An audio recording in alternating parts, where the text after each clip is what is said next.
Halo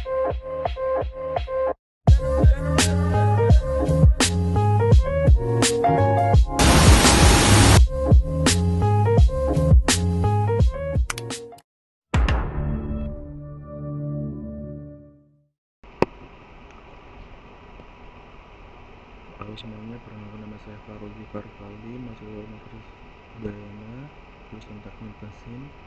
Di sini saya akan mempresentasikan hasil laporan kerja praktik saya yang berjudul Sistem Pendukung pada Turbin Gas di PLTU Tanjung Uncang, Batam. Adapun periode yang saya laksanakan yaitu dari tanggal 1 sampai 31 Maret 2021, ada Ibu Dr. Istri Agung Sri Kamala Dewi SPMT sebagai dosen pembimbing saya, dan ada Bapak Fandi Marasetianda sebagai pemimpin KPH.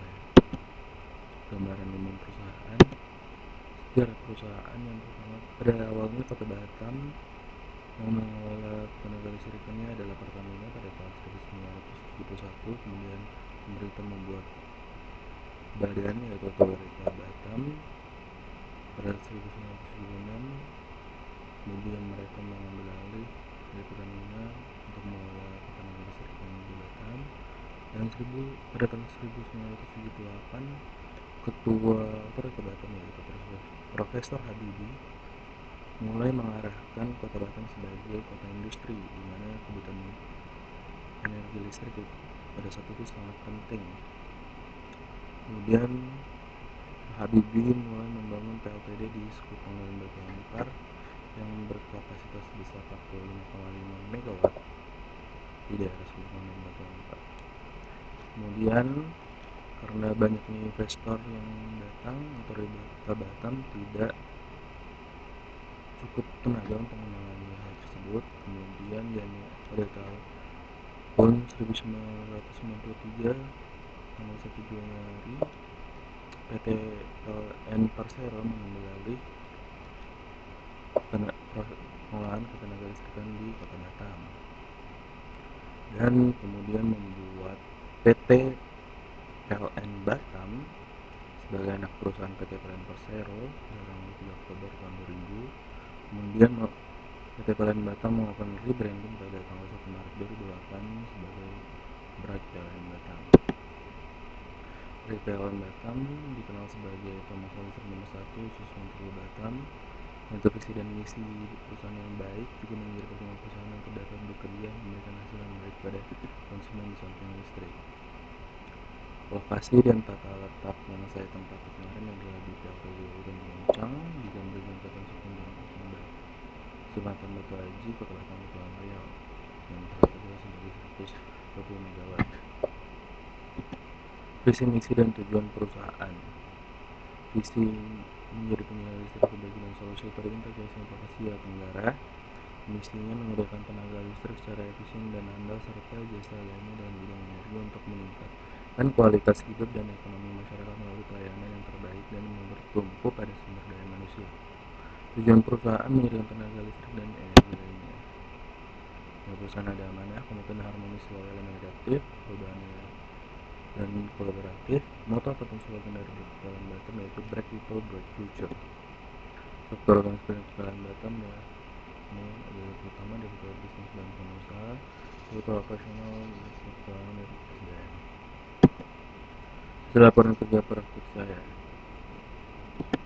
Pendahuluan, ada salah satu jenis penyakit hubungan yaitu PLTU tenaga gas dan uap yang saat ini sudah sangat berkembang, merupakan sistem kombinasi dari PLTU dan PLTU. PLTU merupakan sistem pemanual dengan perintah efisiensi tertinggi. PLTU di Tanjung Uncang memiliki 22 pembangkit turbin gas, di mana turbin gas memiliki peralatan utama dan peralatan pendukung. Peralatan utama seperti turbin, kompresor, dan pengangkat, dan peralatan pendukung seperti gas metering, skid, steam fan, pilot, air compressor, dan air seal fan.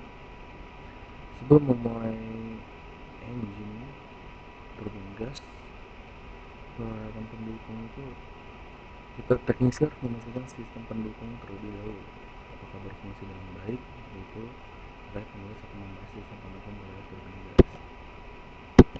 Pembahasan yang pertama ada full gas supply system. Full gas supply system pada Tanjung Uncang dipasok dari anak perusahaan PLN Batam yaitu PB, Pelayanan Energi Batam. Lapisan di elektrolit gas semakin mesin akan disesuaikan dengan spesifikasi berhubungan sebagian bahan bakar di ruang bakar.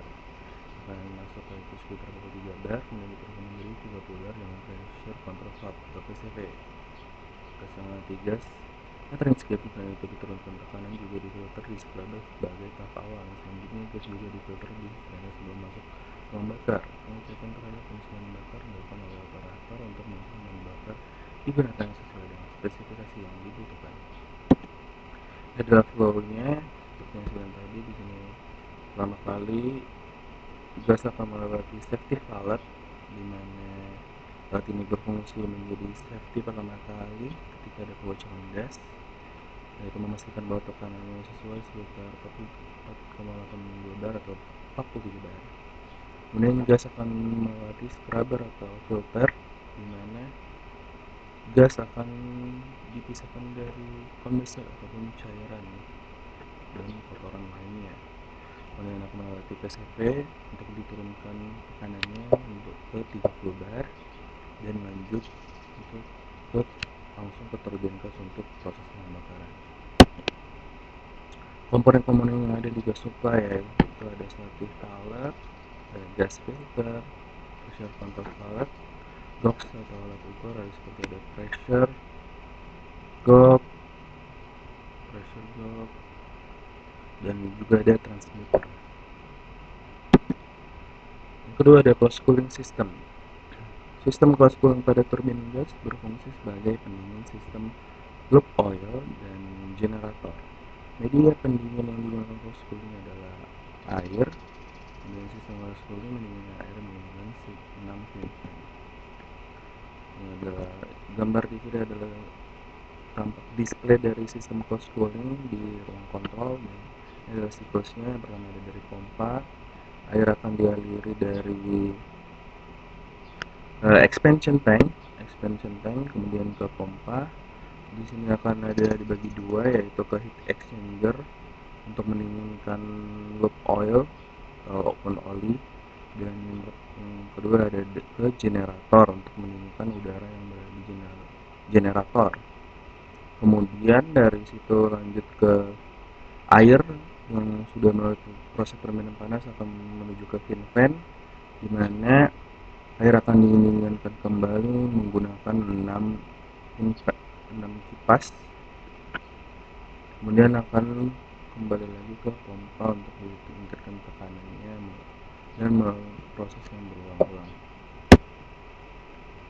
Ini ada komponen closed cooling, ada pompa, gauge alat ukur, fan, expansion fan, dan juga ada motor valve ataupun manual valve. Yang ketiga ada air compressor. Air compressor pada turbin gas berfungsi sebagai penyuplai udara bertekanan di area PLTGU. Tekanan udara dijaga di angka 5-9 bar. Air kompresor itu dibagi menjadi surface air dan instrumen air. Di mana surface air untuk penggunaan umum seperti bersih, kemudian instrumen air untuk mesin-mesin yang di area PLTGU. Perbedaan surface air dan instrumen air adalah di udaranya. Udara di surface air masih mengandung air, sedangkan yang instrumen air sudah tidak mengandung air, karena jika mengandung air itu berbahaya, bisa menimbulkan korrosi pada mesin-mesin. Ini ada siklusnya yang di kiri, dan di kanan adalah tampak sistem air compressor di ruang control room. Lihat perbedaannya, yang di atas ini adalah untuk service airnya, yang di bawah ini adalah untuk instrumen air, dimana ini adalah air dryernya, expansion tank akan disuplai ke tempat yang membutuhkan udara bertekanan. Komponen air kompresor ada air kompresor, air receiver tank, air dryer, valve. Keempat ada seal air fan. Seal air fan berfungsi untuk menghasilkan udara perapat untuk memastikan tidak ada kebocoran dari gas buang dari exhaust turbin gas ke heat recovery system generator atau bisa disingkat HRSG. Ini adalah sistem seal air fan-nya. Seal air fan itu untuk memasukkan udara. Kemudian di sini ada motor valve, ada dua cabang karena ada dua jalur. Yang pertama Yang pertama ini adalah damper, ini adalah pintu juga, ini cerobong, ini yang kanan ini adalah ARSG. Jika ARSG sedang aktif, maka yang ditutup.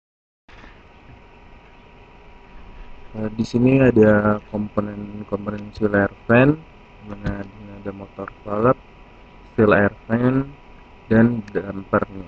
Damper. Kesimpulan saya ambil adalah yang pertama dapat mengetahui sistem yang ada di PLTGO, khususnya sistem pendukung turbin gas yang di PT PLN Batam. Kedua, dapat mengenal dan melihat langsung komponen utama pada PLTGO di PT PLN Batam. Dan ketiga, sistem pendukung adalah sistem yang harus dijalankan terlebih dahulu untuk memastikan proses kerja turbin gas berjalan lancar. Sekian dan terima kasih, itu saja dari saya. Mohon maaf jika ada salah kata.